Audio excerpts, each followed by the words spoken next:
Is your organic search traffic flat or even declining? I want to show you the 11 critical SEO mistakes that explain exactly why your e-commerce site struggles to rank in Google, but more importantly, what you can do right now to start turning things around. This video comes from 15 years of hyper-focusing on nothing but e-commerce SEO and getting thousands of keywords to the top of Google for hundreds of e-commerce stores. Even if you're very SEO savvy, I guarantee there's some SEO techniques in here that you have never heard of before. You see, you used to get away with just the basics. Back in the day, you could rank pretty well by just adding your keyword to your title tags and meta descriptions, and maybe even putting up a few mediocre blog posts. But SEO has changed a lot in the past few years, and there's a few critical pitfalls that almost all e-commerce stores still make. In just the past few years, Google has released dozens of algorithm updates that most businesses and even most SEO agencies still haven't adapted to yet. Some of these changes can dramatically improve your rankings when used properly, while others can actually kill your rankings if misunderstood. The good news is that once these SEO issues are resolved, you can unlock your site's full SEO potential and start getting the search traffic and revenue your site deserves. For example, these same SEO tactics have helped sports gear swag dominate the custom jersey industry and grow to 100,000 monthly search visitors, and well before double their organic search traffic in just 30 days using these same tactics. And there are countless other examples of e-commerce stores across all verticals and industries skyrocketing their revenue with SEO with the same tactics I'm about to share with you. All right, let's talk about the 11 critical SEO mistakes that might be draining tens of thousands per month in your profits from search engines. So the first thing I noticed, you might be focusing on the wrong part of the funnel. So what do I mean by this? Well, let's look at the customer journey. Typically you have an awareness stage, an evaluation stage, and a purchase stage. So let's say I'm an e-commerce store and I sell compression socks. In the awareness stage, I'm going to see keywords like, what are compression socks? What do compression socks do? How do compression socks work? What are the benefits of compression socks? These are more exploratory keywords where they're learning about the product, but they might not be ready to make a purchase. In the middle of the funnel, the evaluation stage, we're going to see keywords like best compression socks, price of compression socks, comparisons like compression socks for sleeves, use cases like compression socks for nurses. They're starting to do some research on the best product for them, but they're still not ready to make a purchase just yet. That's not until we get to the purchase stage. And that's going to be keywords like buy compression socks for sale. Maybe they're searching by attribute like blue compression socks, or by brand like Dr. Scholl's compression socks. So a mistake I see very often is a lot of people get hung up in the awareness stage, and I can see why. These keywords get searched way more per month. They can drive lots of traffic. They're low competition, easy to rank for, but the issue is they're not going to drive much, if any, revenue to your site. We really want to be focused on the evaluation stage and more so the purchase stage. So the evaluation stage, these types of keywords are excellent for blog posts. Create a blog post talking about the best products or how much they cost or comparing your product to someone else's. These can drive both traffic and revenue on your blog. But most important, the purchase stage. These are going to be keywords that you're going to be targeting mainly on your category pages and even some of your product pages. So make sure you're focusing on the wrong part of the funnel so you're driving not just traffic, but also revenue. All right, number 2, you might be focusing on overly competitive keywords. So sticking with the compression socks example, I'm going to show you 2 search results, one for compression socks and one for compression socks for men. Now, most people just look at the search volume, and compression socks is getting 10 times the amount of search volume as compression socks for men. A lot of people see that and say, hey, we're going to go all in on compression socks. And they'll spend months and months trying to rank for it. Nothing's happening. They're not seeing any movement or any traffic or any revenue. The reason for this is you have to consider the competition. And in the SEO world, the way we assess competition is how many backlinks are going to each page ranking on page 1. So for compression socks, we can see anywhere from 50 to 100 backlinks for the sites ranking top 3.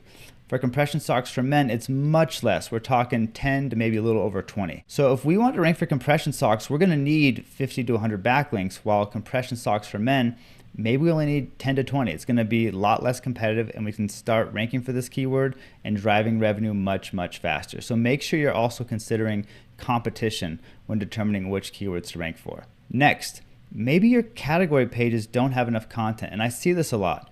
So here's a perfect example. Let's take a keyword like freestanding bathtub. It gets searched 4,400 times per month. If we look at who's ranking on page 1, we have Kohler, one of the biggest brands when it comes to freestanding bathtubs. They're ranking number 8.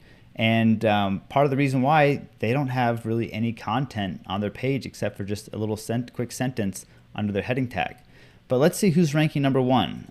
This is Magnus Home Products. They got a quite robust category description that talks about the product, why you should choose it, the unique selling points. It actually provides value to the user and to search engines, and this is likely why they're able to rank so high, even though they're not as well known of a brand. Number 4, you're not using related keywords in your content. So I want to give an example of this. Now, let's say Google comes across a page called Top 10 Shades for Sale 2024 edition. How are they going to know if the page is about window shades or if the page is about sunglasses? Well, the answer to this is related keywords. So if the page was about window shades, you're going to see things like living room, pull down, wood, roller, motorized. If the page was about sunglass shades, you might see things like Ray-Ban, polarized, black, Oakley, aviator, men's, women's. So Google relies heavily on the related keywords to better understand what a page is about. Quick pro tip, if you're looking to a quick way to find these types of keywords and figure out what related keywords should you use in your content, search your product in the Google image search. Look at the refinement bar at the top. These are excellent related keywords that you can use in your content to help you rank even better. Number 5, your content might be too fluffy. So let's say you've added content to your category pages, you've optimized the content with related keywords. Well, you still might not rank well if your content's too fluffy and doesn't provide much value. So here's a perfect example from a category page that sells Tanzanite engagement rings. And I'll just read the first sentence or two so you get an idea of what fluffy content looks like. Engagement rings are special. The day engulfs so many special personal emotions that they always feel magical. There's no chance we're letting you celebrate such a special day with anything. And I could go on, but you get the gist of it. It's just fluffy, salesy, no substance. What we'd want to see instead is, why are these products better than the competition? How do I choose one product over another? What are the materials used to make these products? Tell me about the quality. You should be writing content not just for search engines, but for your users. Include information that's going to be helpful for them to make a purchasing decision. I could even run this content through ChatGPT, and ChatGPT can even tell, hey, this is really fluffy content that lacks substance. It's very wordy. There's no takeaways. And if ChatGPT can tell this content's fluffy, so can Google. In fact, using Google's natural language tool, we can see exactly how Google parses and understands content. You could put in a sentence, a paragraph, or an entire article, and it's going to show you the relationship between words. So Google is actually very advanced at understanding and parsing content. It can tell if your content's well written and actually has substance, or if it's just fluffy and padded to hit a certain word count. So they actually have a patent about this called information gain score. And basically what it means is they're looking at every web page to see how much information can be gained from reading this. Information is actually clear data takeaways that a user can get when reading the content. So I'll give you an example of this. Let's say we have 2 category descriptions. The one on the left has 200 words, the one on the right has 100 words. So if the first one, maybe it has more content, but maybe it only has one interesting fact and one unique takeaway. Well, just using random numbers, we got 2 pieces of information extracted. Hypothetical information gain score might only be 1%. But what if we have a even shorter category description of 100 words, but it has way more pieces of information that are going to be takeaways for users and search engines? So in this case, maybe 5 pieces of information is extracted. This is going to have a much higher information extraction score of 5% versus 1%. So the takeaway here is don't just focus on word count. Focus on substance and takeaways. It's much better to write a piece of content that's shorter and more jam-packed with helpful information than just writing to hit an arbitrary word count. Okay, number 6, your pages might be cannibalizing each other. In the world of SEO, we have something called keyword cannibalization, and I want to walk you through why this is an issue with a little case study. So here is a screenshot of Sports Gear Swag's website, specifically their basketball page. Now, Sports Gear Swag sells custom jerseys, t-shirts, and uniforms for all types of sports: basketball, football, soccer, you name it. So here's their basketball page. This has all the products related to basketball: jerseys, apparel, t-shirts. Then they have the subcategory page where now it drills in a little deeper. It's not all apparel, it's just custom basketball uniforms. And then from there you can get to an actual product page, and they have a whole bunch of different custom basketball uniform products. So the issue they're running into is they had so many different pages that were so similar, Google had no idea which page to rank. So none of the pages ranked nearly as well as they could. You can see here, one day they're ranking a product page. Then, later on they're ranking the top level category page, and then a product. You can see it's jumping from one to another to another, and each of these colors represents a different URL. So with all this keyword cannibalization, Google didn't know what page to rank. So none of the pages ranked nearly as well as they could, and they couldn't even break the top 2 pages in Google. So we went to the drawing board and we said, okay, which of these 3 pages provides the best user experience for the term custom basketball uniforms? And it's pretty clear. Obviously, the page that's dedicated to just basketball uniforms is going to provide the best user experience. So that's the page we focused on.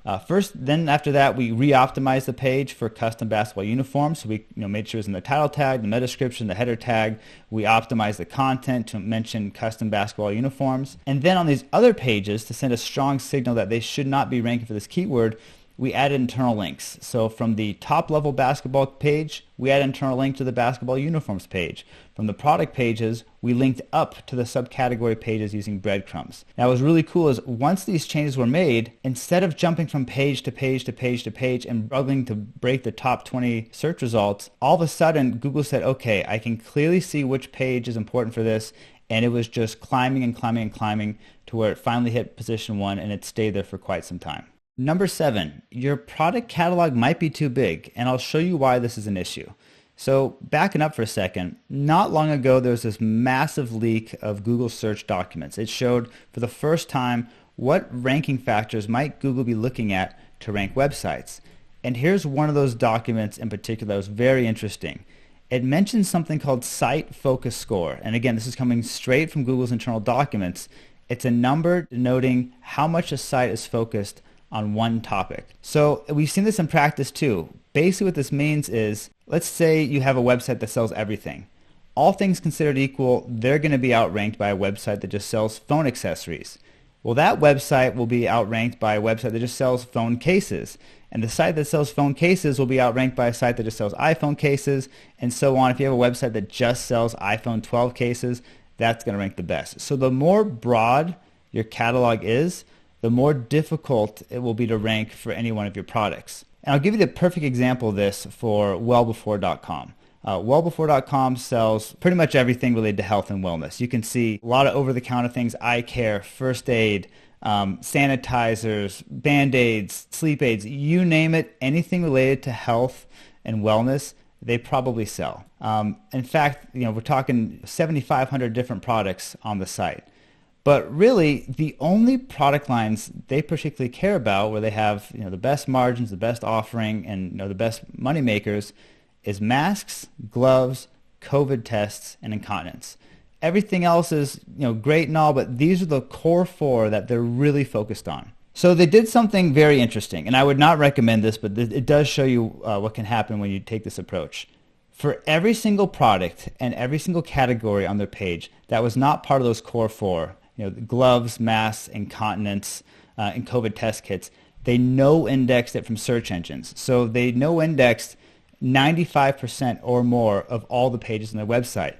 Most people look at this and be like, that is a terrible move, you're shooting yourself in the foot. But what happened is very interesting. So you can see here the yellow line is how many pages were driving traffic. The orange line is the total site traffic.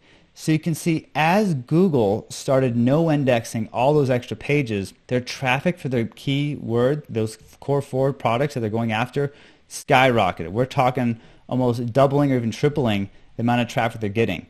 So again, this is a more extreme example. I wouldn't recommend doing this without consulting with an SEO professional, but it does go to show as you reduce the scope of your catalog, it can really help your rankings for the few core products that you're trying to push. And as a result, their rankings just shot up. You can see here for those core 4 products, things looked really good. They went from almost nowhere in some cases to jumping all the way on page 1. So again, proof is in the pudding. Having a wide catalog can actually hurt rankings. If you have a very hyper-focused, niche-specific catalog, then you're probably going to rank better in search engines. Number 8, you might be trying to rank the wrong type of page. Now, this is something I rarely hear SEOs talk about, but it's super important, especially for e-commerce sites. So let me walk you through with an example. Here is Hemingway. Hemingway is an e-commerce site that sells all types of electric bikes. And looking at the keywords, we can clearly see electric mountain bikes an important keyword for them. Well, in this case, they have a product page ranking. So what do? They decide, hey, we want to increase our rankings for electric mountain bike. Let's push this product page. And we can reverse engineer their SEO efforts here. We can see they built dozens and dozens of backlinks to that product page over the course of a few years, and their backlink count just continued to climb. So it got to the point where they had 78 their ranking number 41, and they had 78 backlinks to that page, way more than anyone else ranking on page 1. So how is it possible that they're still ranked position 41 even though they have a well-optimized page with a good user experience, good content, and they have way more backlinks? Well, the issue that they overlooked is they were pushing the wrong type of page. If we look at the types of pages that Google's actually ranking on page 1, it's all category pages that list products. So for example, in position 1 we have Trek, which is listing products like a category page. Same thing with Specialized in position 2. In Bike Exchange position 3, same thing. And Canyon position 4, same thing. All the sites that Google's ranking on page 1 are all category pages. There's not a single product page in sight. So we end up with a product page that had 78 backlinks, whereas Hemingway's electric mountain bike category page only had 1 backlink. And I bet had they have focused all those backlinks and SEO efforts on the Hemingway electric mountain bike category page, they would be ranking much, much better, most likely on page 1, but even more so likely top 3 to 5 spots. Number 9, Google might not trust your website. So what exactly does trust mean in terms of SEO? Well, luckily we have some insights into this. Google has their quality rater guidelines. And if you don't know this, Google has a team of thousands upon thousands of quality raters. Their one job is to go website to website and assess how trustworthy is this content. Is it a demonstration of expertise, authoritativeness, experience? So looking at all these things to assess what's the difference from a good website and a bad website. And this document details the exact protocols and guidelines they use when assessing websites. So I'm going to share with you a few takeaways that you can use to make your site seem more trustworthy to search engines. First thing, have a phone number and make it visible. Maybe you don't want to be fielding customer service calls all the time, and that's fine. If you're one of those stores, you can just have it go to a recording or voicemail, but at least have a phone number associated with your business. Next, have a physical address. This is huge. There's lots of faceless e-commerce sites out there, but at least showing that there's a physical address can help build trust with both users and search engines. Also, is there any social media presence? Is this just an e-commerce store, or is there a Facebook, X, YouTube channel, other social media channels associated with? What about reviews and ratings? And this is big. Are there third-party review companies, whether it's shopper approved or Yotpo or reseller ratings, that people can actually see verified reviews? Also, your about page. Again, is this a faceless e-commerce store, or are there actually people behind this? This can really help you stand out and show and build trust by showing, hey, we're a real company with real people. Also, on your content, I see a lot of sites just have faceless content with no author attributed to it. So here's Wellness Verge, and they do this very well. For every piece of content, they say who wrote it and then who reviewed it, and the person who reviewed it usually had some credentials that were pretty impressive. And when you click on that person's page, you can see their education, their background. So you can really ensure the content that you're reading, you can trust it because you can see who wrote it, who edited it, and what their credentials are. Number 10. Your prices might be too expensive. And again, this is something not commonly talked about in the SEO world, but it's super important, especially for e-commerce sites. So I'm going to walk you through an example of this about dog food from Keto Naturals. So in this case, we have a bag of dog food that costs $120 a bag. This is very high premium product, very expensive, above market costs. So if we look at who's ranking on page 1 for the keyword dog food, we see Chewy. Their products are ranging between $30 to $60. We see Petco, even cheaper. We're talking $6 a bag to $20 a bag, and so on. So the sites ranking at the top is very low-cost products, and I'll show you why this is. So for every industry and every product, you have different types of shoppers. You have your budget shoppers at the bottom. They're just going to buy the cheapest no matter what. Most people fall in the middle. This is going to be your value shoppers, where they're willing to spend a little bit more if they can see the value they're going to get. And then you have your premium shoppers, the affluent shoppers, who are looking for the best products for their dog or whatever it might be. So the issue we run into is Keto Naturals, they have this dog food that costs $125 a bag. Let's say 100 people click on their site from Google search results. But if only 20% of the market is these affluent, high-end customers, what we're going to expect to see is 80% of those people to bounce and hit the back button. And what happens is over time, as Google sees that so many people are bouncing from your page because your prices are well above market and there's only a small niche, a small segment of the market that's actually going to afford this, Google's going to reduce your rankings over time. So SEO is extremely difficult for any e-commerce site or brand that has costly products that are above market and a little more premium. And there's some cases where it can still work, but there's a lot of cases where SEO is just not a good fit for brands with premium products. And lastly, number 11, you might not have enough backlinks going to your pages. So there's been a whole bunch of studies done about correlation factors. Why do some sites rank higher than others? This one comes from Brian Dean of Backlinko, and they wanted to see what's the correlation between backlinks and rankings. So they looked at almost 12 million keywords, and the results are pretty interesting. So this graph on the right, we can see that on average, web pages ranking position 1 had almost 300 backlinks to the page. Web pages ranking position 2 had about 150, and you can see the trend. But the correlation is very clear.